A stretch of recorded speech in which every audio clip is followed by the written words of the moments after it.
Good morning, everyone. Thank you very much for being here for our first webinar in this series. Thank you very much. We will be started at 11:05, just giving everyone an opportunity to come in the room and get settled. We're looking forward to having an informative and valuable conversation with you. We'll be started in 2 minutes. Thank you.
Okay, good morning again. Good morning and welcome. Welcome to the Vibrant Kenya and Building in Kenya webinar. We thank you very much for being here. Thank you very much. So today's session is the first session in our webinar series. This is presented by Vibrant Kenya and Building in Kenya Partnership. And today we are talking about looking at mixed use developments inside of our overall theme for the series, winning in a pandemic. So I want to, we're going to take a moment here and we're going to look at what we're talking about, mixed use developments. Mixed use developments have a long history in Kenya. They have been developed and used in many areas across the country and in many ways.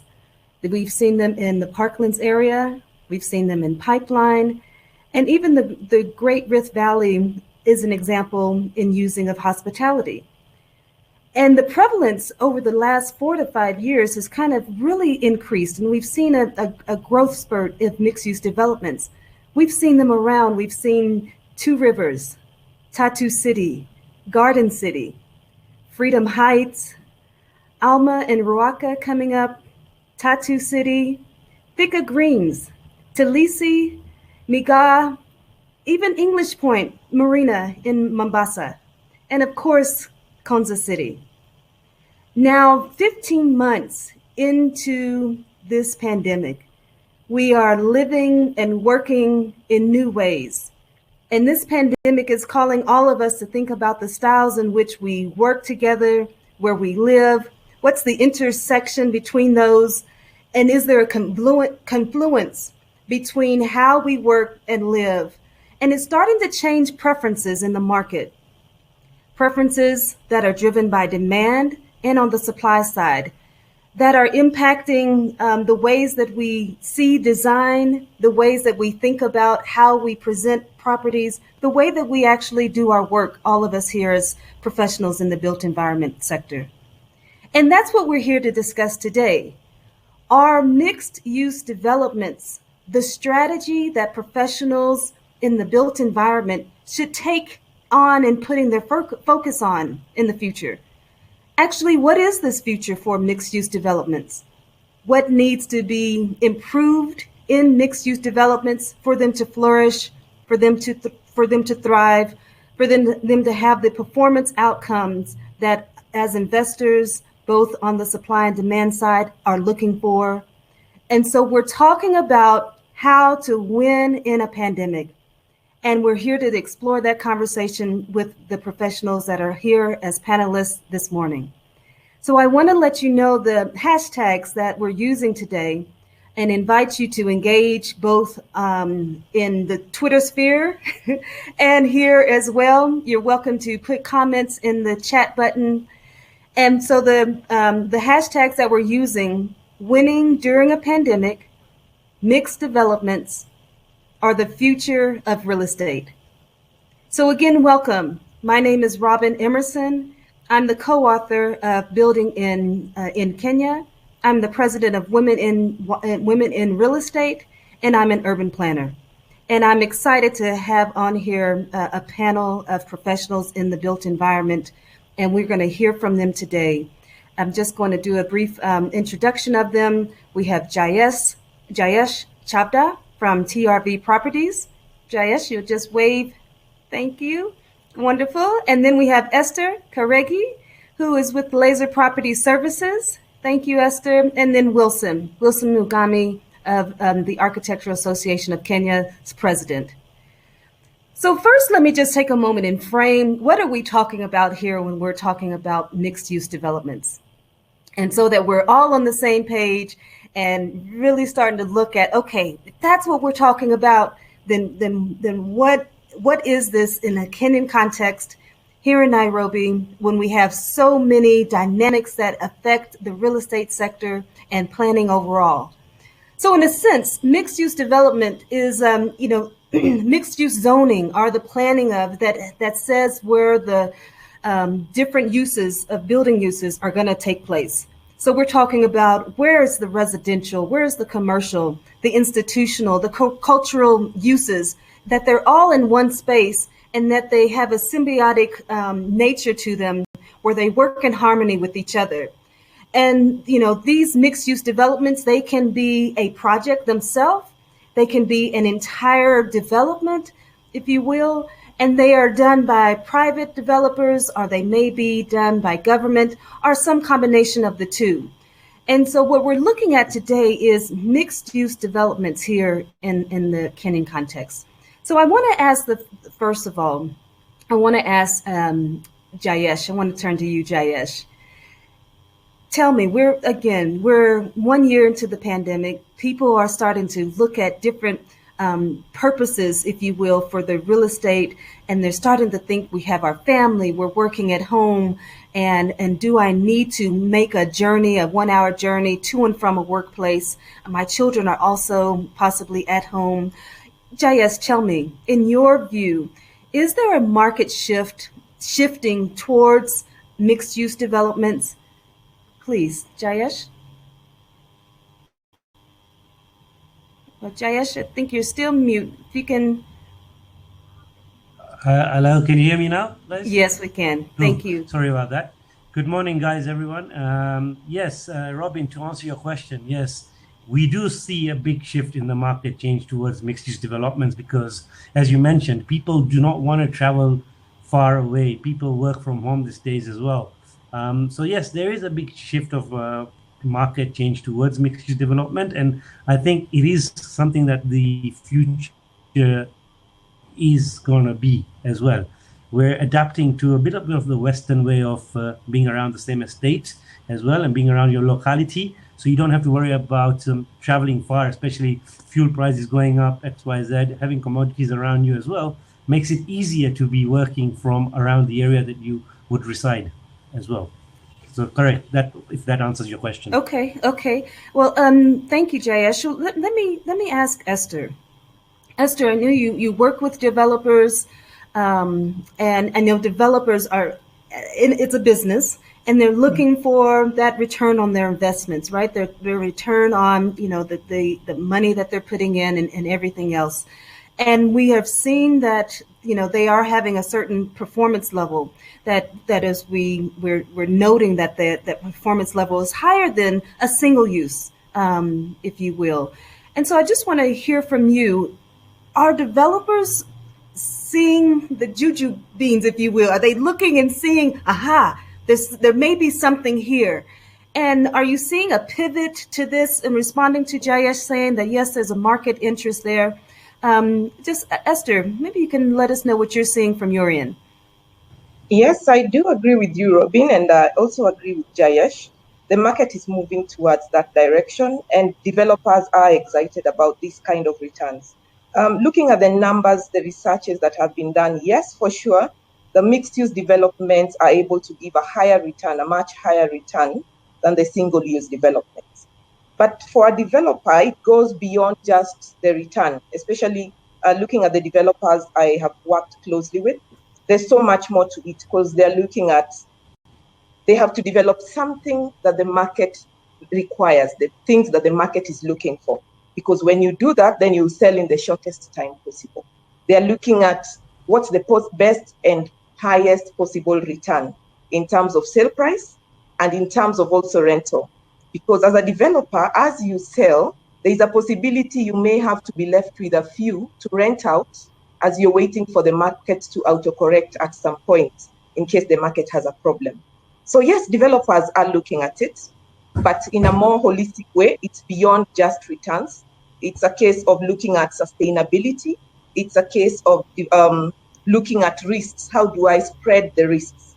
You've seen in the market, sometimes some certain portfolios perform better than others. There's a time when malls were doing terribly. But if as a developer you have a mixed-use development, then you can be able to balance, because you have the mall on one side and you have the residents on the other side, and you have, say, an office block. So if the residents are not doing well, the mall and the office is working. If the office is not working, the mall and the residents are working. So it's a case of balancing your risk.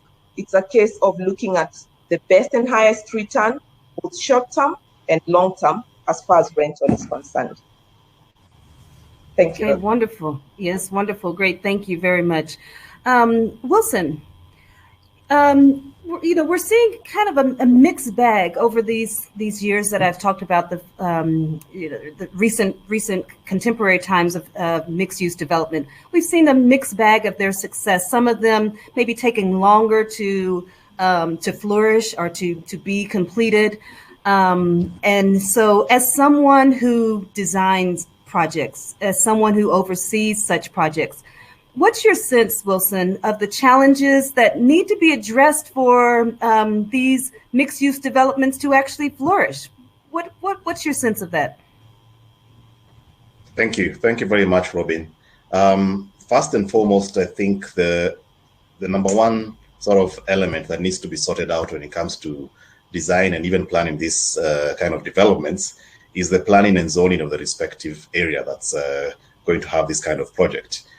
We have, of course, the authority of the counties or whatever areas that we're planning, or whoever's in charge of development control, not actually thinking ahead. And you find people coming up with big schemes of a residential area. You'll find that it's not only poorly serviced, but also the general notion is that, yes, you can just have houses, but people don't live in isolation.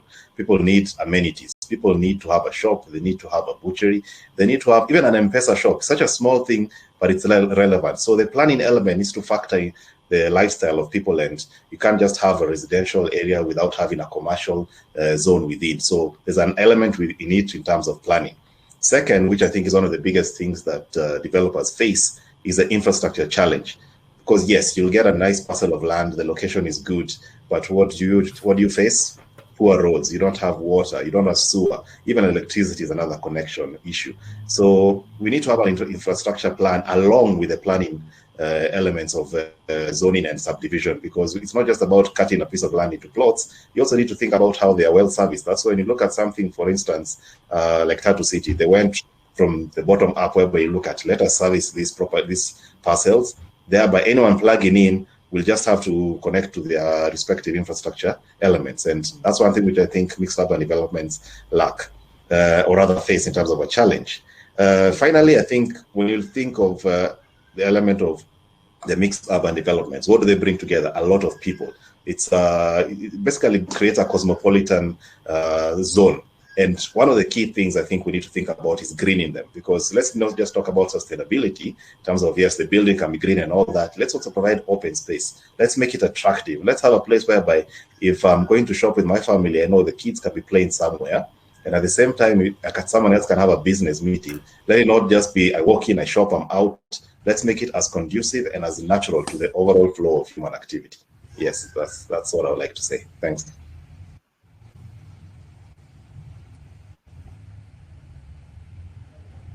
Hello? Yes, Robin, got me? Hello? Yes, I can hear you. Okay.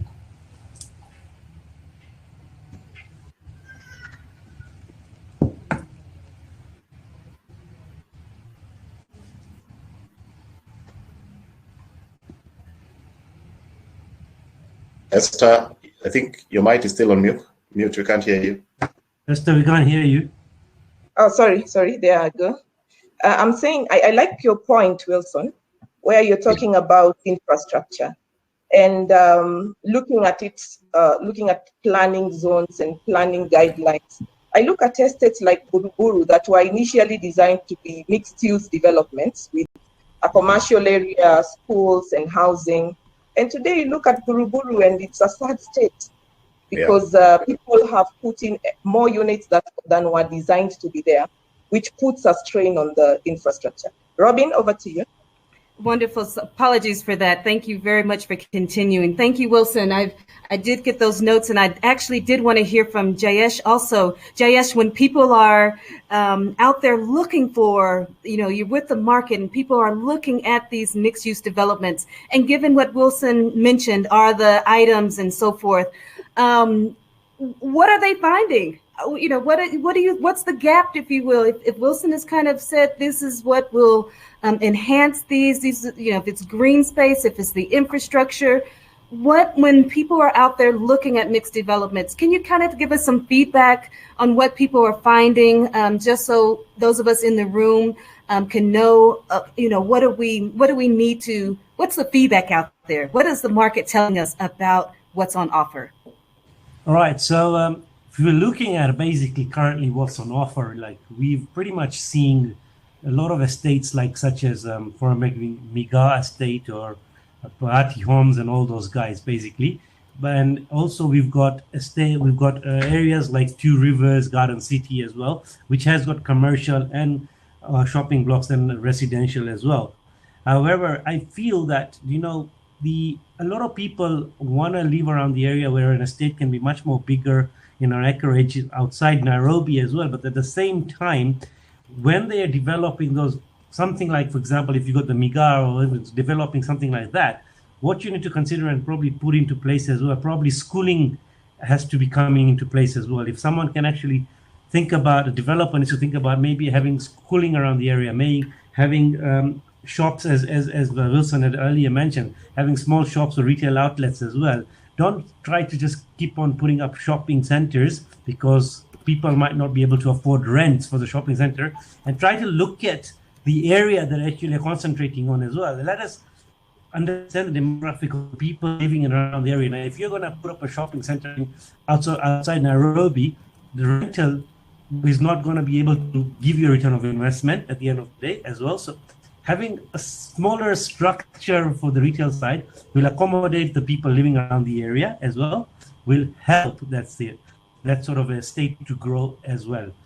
Also, basically, looking at the activities in terms of entertainment activities, you got the cafeterias, restaurants, all those things around the area as well. As Wilson rightfully put, that you could be in the same estate where someone could go shopping at the same time. You could also have a meeting as well, and you're schooled around the area as well. That would also be a good thing to be having as well. Also, taking into consideration of a mixed-use development, perhaps small medical centers around the estate as well, which allows for the residents around the estate to be able to go there rather than rushing to other hospitals, medical centers, which are quite far as well.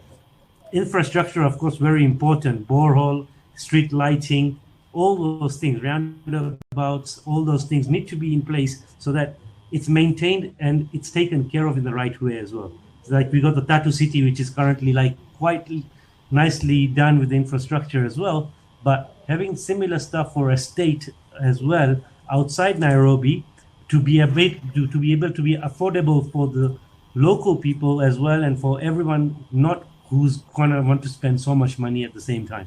That's what I would suggest as well. Okay, wonderful. Thank you, Jayesh. Thank you.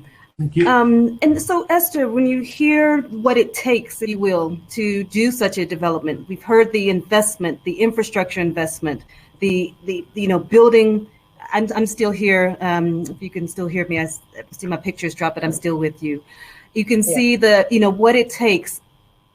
Is this the hindrance, if you will, to more mixed-use developments coming on board? Is it extremely? Is it prohibitive? Right? Just let us. Yeah. Your thoughts? Yeah, I would say so. If you're thinking of a mixed-use development, then you're looking at figures that could be a lot higher than just a single-use development. And this has discouraged so many developers into considering mixed-use development. Another thing is, if you look at the metropolitan area, like the Nairobi area, the places where most people would want to live, we are somehow limited in terms of size of land that is available to accommodate proper mixed-use development. But it's interesting, and I'm happy to hear Wilson talk about it, how we can consider doing vertical mixed-use development as opposed to just the horizontal ones. Most of the projects we've seen, if we talk about Tattoo City, Garden City, if we talk about Freedom Heights and many, many more of those, most are vertical, are horizontal, where it is spread on a huge parcel of land. You have a 20, 30, 50 acre parcel, and then you have houses and you have the mall. But right now, we may not have the luxury of having such parcels of land in the areas where housing demand is highest.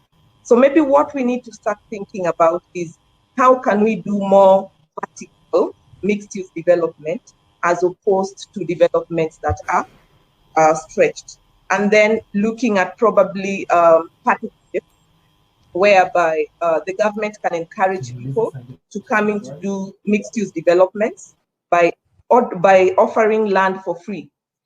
And the developer, when they come in to put in the mixed-use development, it would be a lot cheaper if the government is giving them land for free. I've seen that happening in Machakos County are doing that to investors. That will attract investors to be interested in that project because it will lower significantly the cost of the entire project. Over to you. Maybe okay. Wilson, you could sorry. Okay, no, thank you. No, thank you very much for that. So yes, so Wilson, we're in Nairobi County, and all the counties are supposed to have a physical development plan. Nairobi has one, the new plan, which was developed in 2014, that was, elaborately laid out where development was supposed to take place, the types of development. If you can recall, it had nodes even, right? Nodes and places where we were going to have districts, if you will, and places where development was going to be condensed, where we were going to be able to create the connectivity, both non-motorized connectivity as well as motorized. But Wilson, it's 6-7 years on. Those plans are not being fully implemented. Being the way they were, and possibly wouldn't be hindrance on developers personally taking on the infrastructure Wilson, maybe you can just, what's your thoughts about the impact of that, and how can professionals and the government's role to and bring about all of these development that we know just will improve the quality of life, that will improve the quality of return of investments, and so forth. What's your take on that? Thank you, Robyn. One of the things I think we need to do, and it's always the elephant in the room whenever we talk about matters planning, we need to delink the political from the professional elements of this process, because we find ourselves being very dependent on the so-called guys up there in the political class making decisions and pushing. But as professionals, and that's one thing AAK is very passionate about, is we need to keep pushing the agenda for following the guidelines of the planning system. Because when you look at the Nile plan, there's not only the nodes that were created, there's also a very significant reference to planning for the infrastructure. You find things like integrated solid waste management, stormwater plans, transport plans. All these elements, if properly synchronized, and that's one thing we professionals can do. We can help the government. Of course, them listening to us is another ballgame altogether, but we need to keep drumming the agenda that all these things will not happen without our input. And one of the things we can keep doing is ensuring that we have a stake, not only at the planning level, but also at the implementation level, because there's no point of the government subcontracting someone from another country to come and implement something which we obviously have the know-how and the expertise. Another thing that you mentioned is about the nodes and all those other areas that were created. It was actually quite elaborate, and it's quite sad that 7 years down the line, I think the only thing which has come in a form of changing the scope of planning is actually in the form of some urban renewal, in the form of what we are calling the affordable housing program. Again, it's politically instigated. There are better ways we can go around it. So you see where I'm trying to go with this. We can actually pick on that document and fine-tune every element of the clusters that were created. Because I recall we had things like in the Eastlands area, we had the clusters that have been created.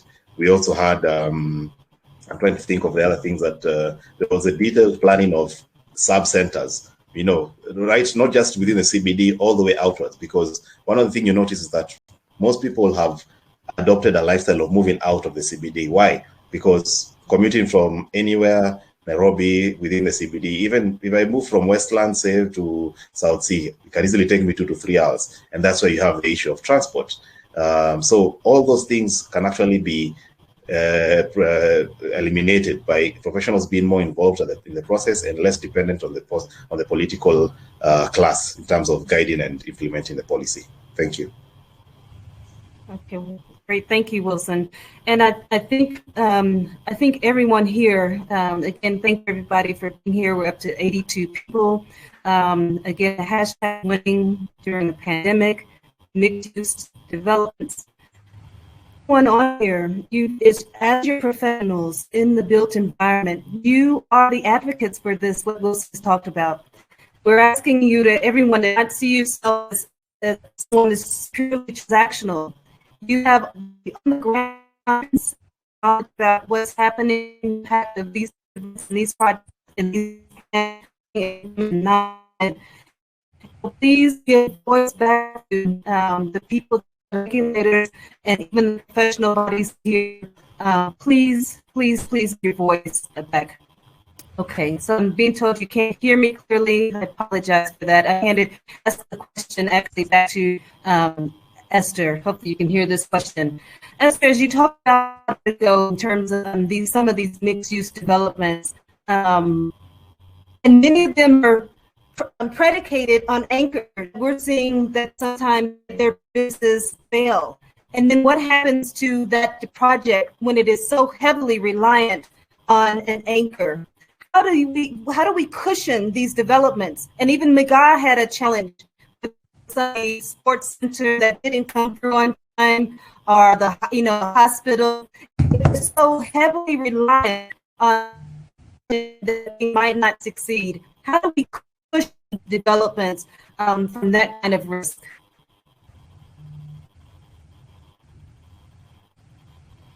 I don't know, was that communicated at all? Sorry about that. I missed quite a bit of it. Your voice is not quite clear. Your But if voice I is got not you clear right, at all. yeah, something about how can we ensure that we don't have over-reliance on an anchor. Is that right? Yes, that's it. Okay, Yes, Esther. wonderful. Yes, that is true. We've seen that happening in many of the shopping malls throughout the country when the retail market was significantly affected. My take would be then that is where mixed use comes in handy, because you don't overinvest in one aspect, but you spread your risk with the different themes within the development, such that if the mall is not working well, then you have the residences. At the same time, even within that development where you probably have a mall and you have an anchor tenant, there is need to have flexibility in our design. Flexibility to mean if one kind of user is not working, this same development can be able, with a few adjustments, to be used for something slightly different. I'll give an example. Look at KMA Center in Upper Hill. It was a mixed-use development. There's an office block at the front, and then we have the apartment units at the back. They expected the apartment units to sell quite fast. That didn't happen. So they transformed the apartment units into office units, and right now it's fully sold. So I would look at it as an issue of maybe how we plan the mixed-use developments and how we design it in such a way that it has flexibility to be changed. If you have a block that is a shopping mall and you don't have adequate tenants for the shopping mall, it should be able to accommodate a different user, say office. The developers just need to accept some bit of flexibility, which then allows them to quickly shift maybe from one theme to another with a few adjustments in the same development. As we wait for Robinson, maybe I can have Wilson weigh in on the issue of design and flexibility.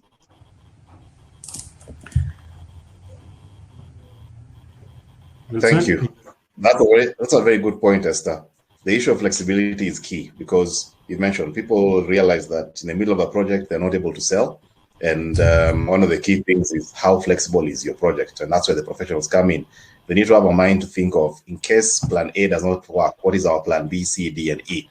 Because on one end, the developer, Jayesh, can tell you he wants returns, he wants guarantee on tenancy or sale. So the last thing you need is to have empty spaces, and yet there's an opportunity to bring flexibility. Let's take it even to the smaller kind of mixed use, because we're focusing a lot on the malls and all these other larger scale. If you look at somewhere like Eastlands, where you have someone who has put up a block of bed sitters, the whole ground floor will ideally be shops. You'll find an M-Pesa shop, a chemist, a very small mini market, so to speak. That's a mixed use development.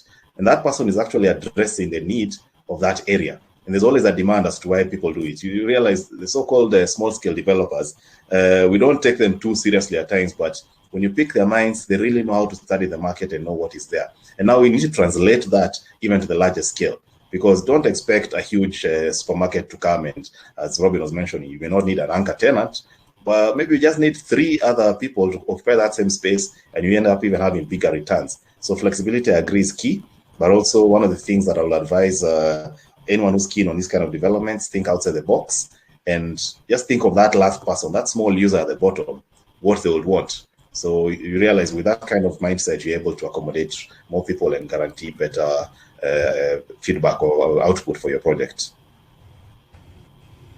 Good. Okay. Yes, I think Robyn's still not there. Jayesh, can you hear me? Am I still... Yes, I can hear you. Yeah. Oh, okay. Thank you, team, for carrying on. This is we're building as we are going. This is teamwork right here. Thank you, patience. Yeah. So I just wanted to come back and just ask. There's a question in the chat that's talking about mixed use developments. Are they for? Are there people that are being left out of this quality of living? That is there? How do we have this quality of living that we're saying is available in mixed use developments? Available more for the numbers. Okay. I am so sorry. Can you hear me now? Yes. Yes, Robyn. Yep, go on. Okay. The question was, is mixed-use development only for middle-class Kenyans? No, I mean, it's for everyone. Anyone can have mixed-use development.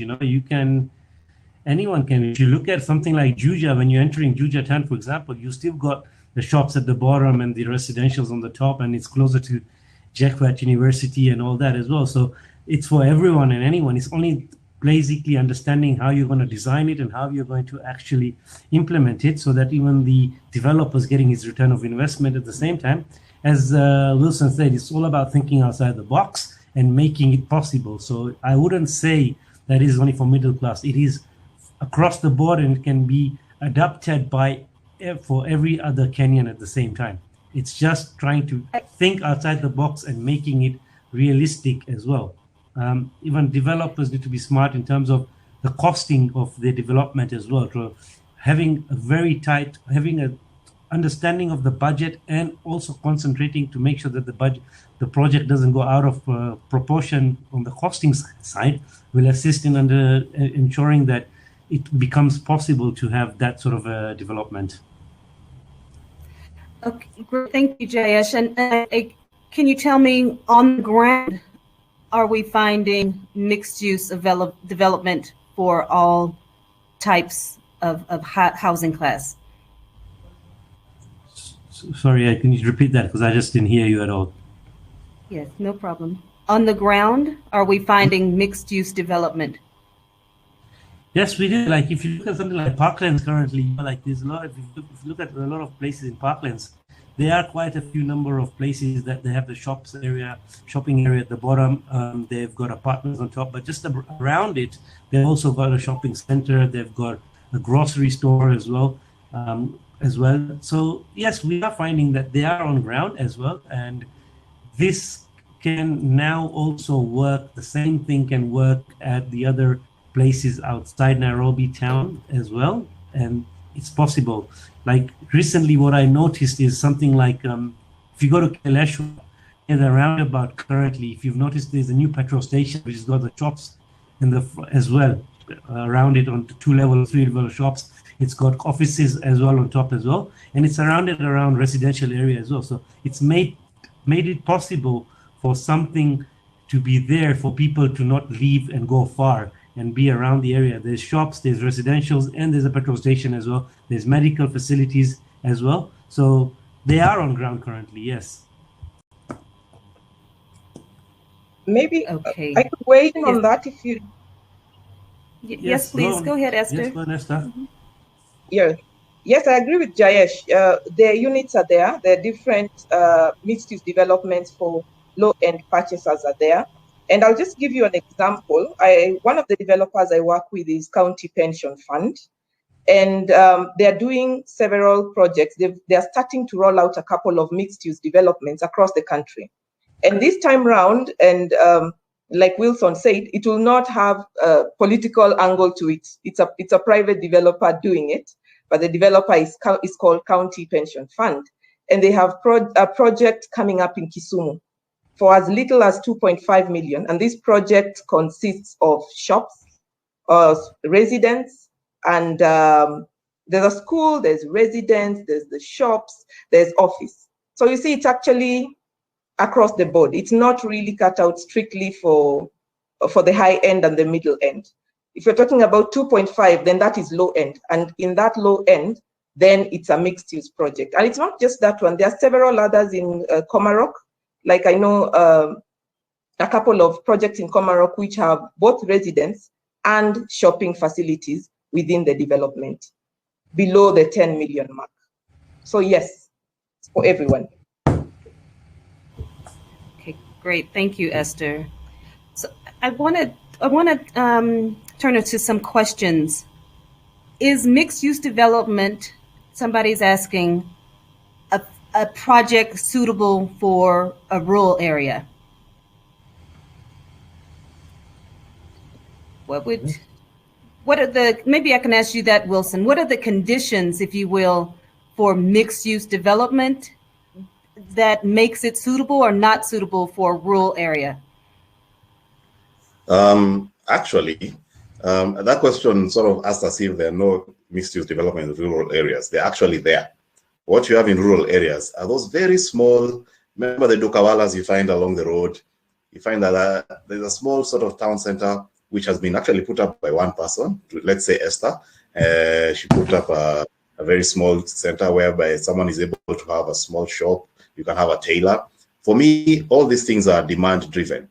So you find that there's a need for a certain service. And what is that service? In the rural areas, you definitely need, for instance, a posho mill. You definitely need a butchery. You need a small kiosk, not a supermarket, obviously. You'll need a chemist, actually, right? You see people realizing they don't need to go all the way to the main centers for drugs. So you put up a small chemist. Next thing, you also have a very small M-Pesa shop.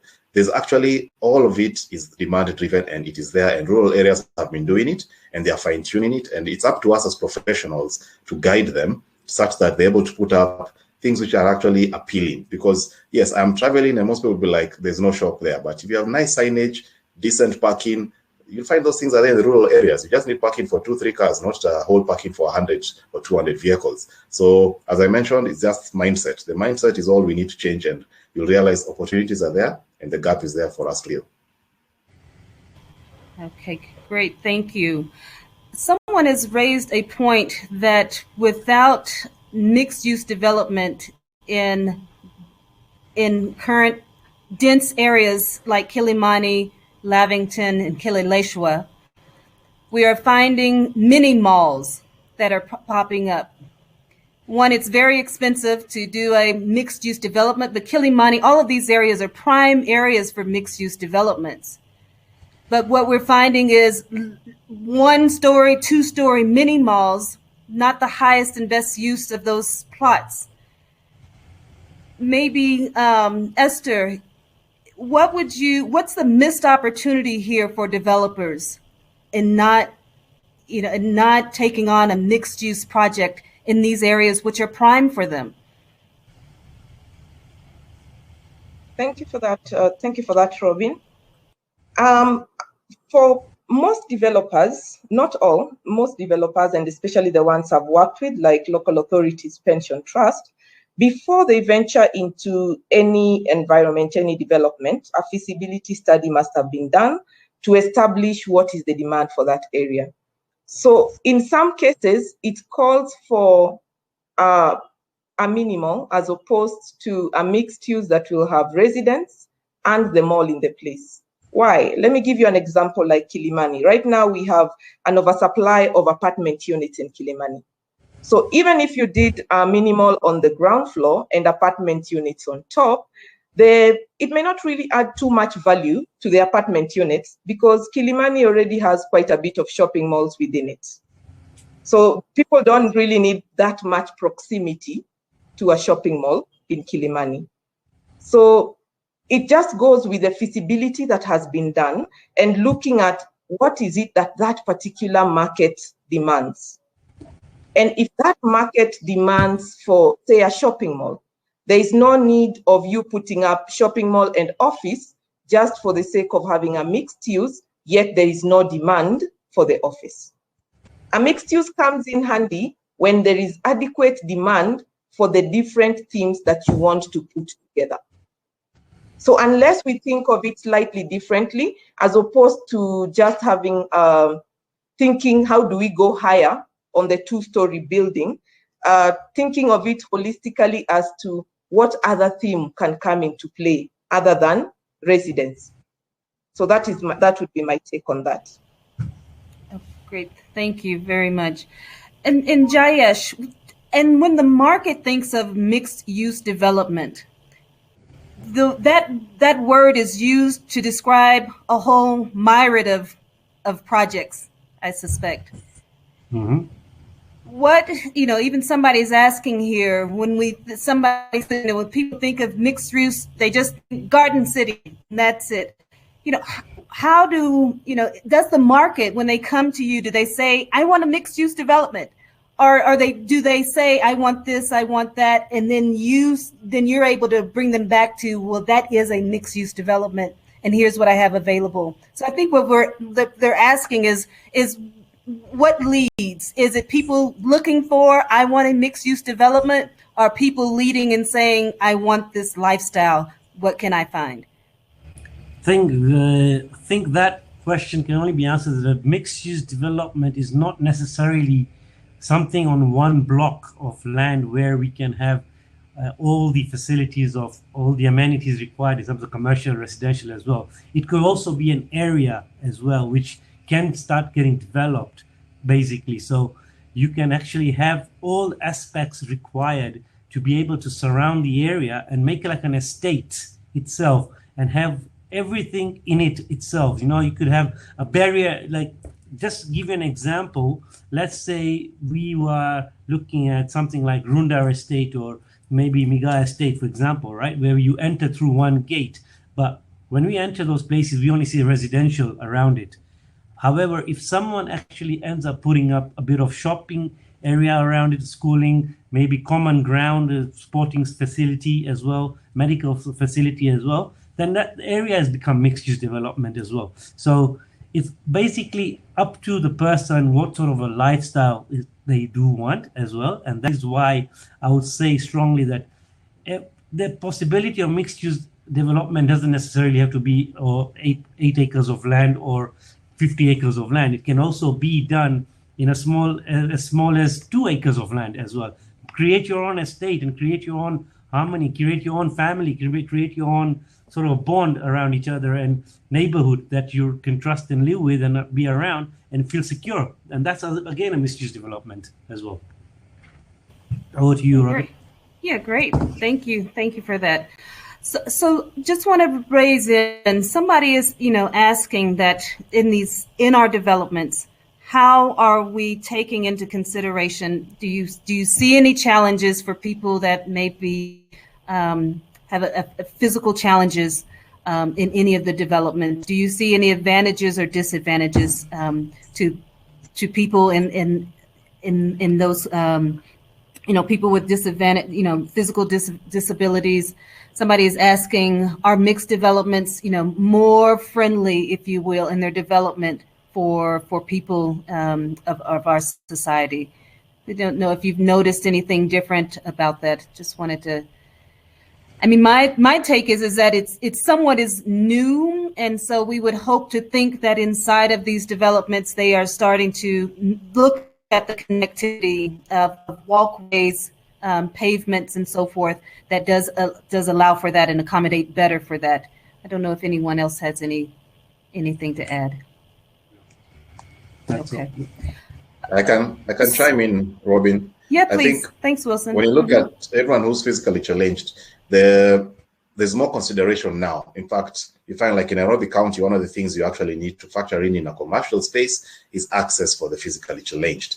So even when you're doing these strip malls that you see around Kilimani, Kileleshwa, and even the other smaller scale, which you find on even half an acre, there's more consideration and professionals actually doing it subconsciously without even having to be pushed, because you need to plan for everyone.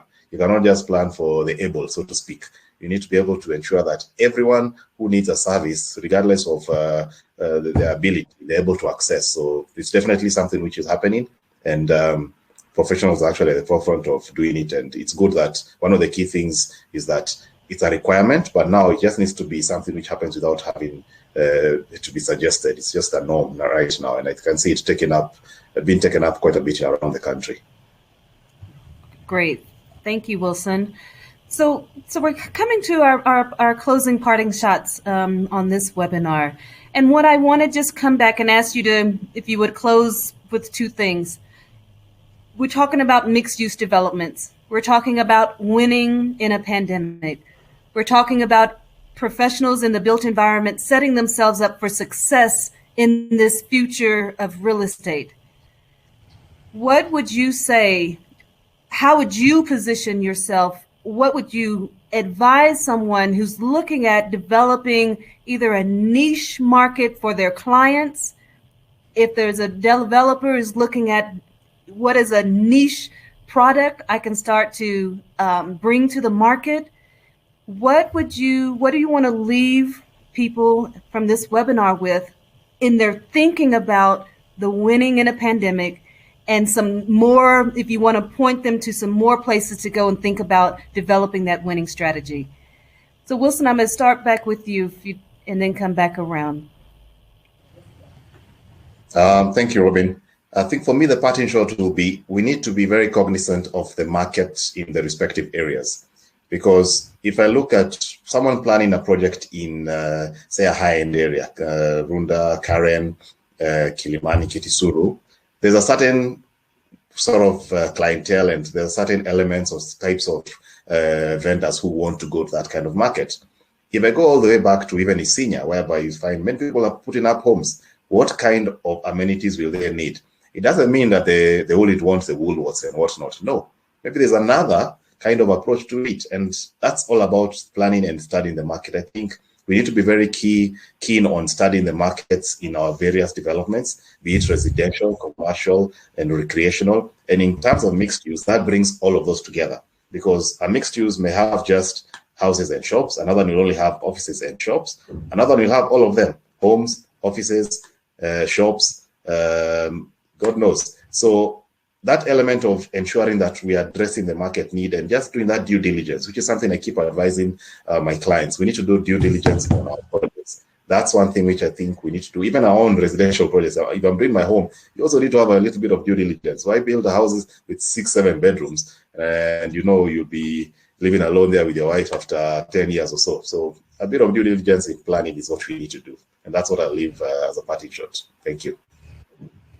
Okay, great. Jayesh? As for my parting shot, I mean, I am totally in agreement with what Wilson has actually elaborated on in terms of do your due diligence very much, know the demographics and the area that you're working with. Of course, see what's around and what's required. See how you can actually make it affordable for people around the area as well. And most importantly, try to create a community, basically. And that way, you know, it makes it easier for people to be around each other as well. So, yes, I mean, apart from what Wilson has added, I don't think I have much to add on it. But very importantly, just to understand that mixed-use developments are something that we seriously need to look at, because Nairobi as a city itself is actually quite saturated now, and people want to move out. So this is the opportunity that you've got, especially with infrastructure that is changing for us at the moment, with the new highways coming in as well and all that. It's making it easy to commute back and forth as well, as much as the traffic is there. But try to see what you can make it do outside Nairobi, which will also be a suburb kind of a feel. Thank you. Esther? Great. Without really going back to what the two have said, looking at mixed use, I would like to advise developers. It's not a one-size-fits-all. It's not that because mixed use developments are the way to go, it doesn't mean that it applies to every part of the market. There are some markets that will accommodate it. Some markets may not be ripe enough to accommodate it. We have to look at what is the economic activity around the parcel of land that you're looking at to support the mixed development that you want to put up. If you put up a beautiful mixed development in a place without economic activity to support it, then you may still end up with a failure, despite the fact that mixed use developments are doing quite well. The second thing I'd want to advise developers especially is the issue of flexibility and adaptability. As you're coming up with designs for these mixed use developments, it's very important to bring on board consultants that will give designs that are flexible and be ready to adapt to what is changing. As we are discussing about thriving in a pandemic, the designs that are coming up should be able to be tweaked in a way that then the market will be able to respond to when the market changes. So flexibility and adaptability. The third thing is infrastructure, and I think this one, Wilson brought it up quite well in our discussions. I work with a developer who has put up a development where gas, electricity, water, waste management, roads, all of them have been catered for within the development, where this infrastructure is a problem. So the developer has taken it upon themselves to ensure that throughout all around Freedom Heights, the project is completely sustainable and that community is able to operate without really facing the same challenges of infrastructure that the neighborhood is currently facing. So as you put up these mixed-use developments to the developers, it's important you think infrastructure, think offer urban services, think about putting up a project that will be sustainable 5, 10, 15 years down the line without it being run down because of stretch and overstretch on the available infrastructure. Thank you. That's my submission. Okay, great. Thank you very much, panel. Thank you, everyone, for being here today for today's webinar series, Winning in a Pandemic. We're looking at the option of mixed development. I want to thank Wilson, thank you very much, Wilson, Jayesh, and Esther. And again, on behalf of Vibrant Kenya and Building in Kenya, thank you very much for being here. Please do know they have 2 other sessions in this series, and you can sign up. The link has been in the chat. Many of you want to engage further with the panelists. Their Twitter handles are also being shared, so you can engage with them, find them, and carry this conversation further. Again, thank you very much, everyone, for being here. Have a wonderful rest of your day, and we look forward to being with you again at the next webinar series. Will take place on, let's see here, okay, July, goodness, sorry, I don't have the flyer in front of me. I am so sorry. But you will look forward if you've signed up and you get the information. We'll make sure that you get the information and be here as we talk about real estate investments. Thank you, everyone. Thank you, guys. Have a great day. Okay. Thank you. Thank you, Mildred. Thank you. Thank you. Thank you, Thank you. Robyn. Good day, everyone. Great day. Bye-bye.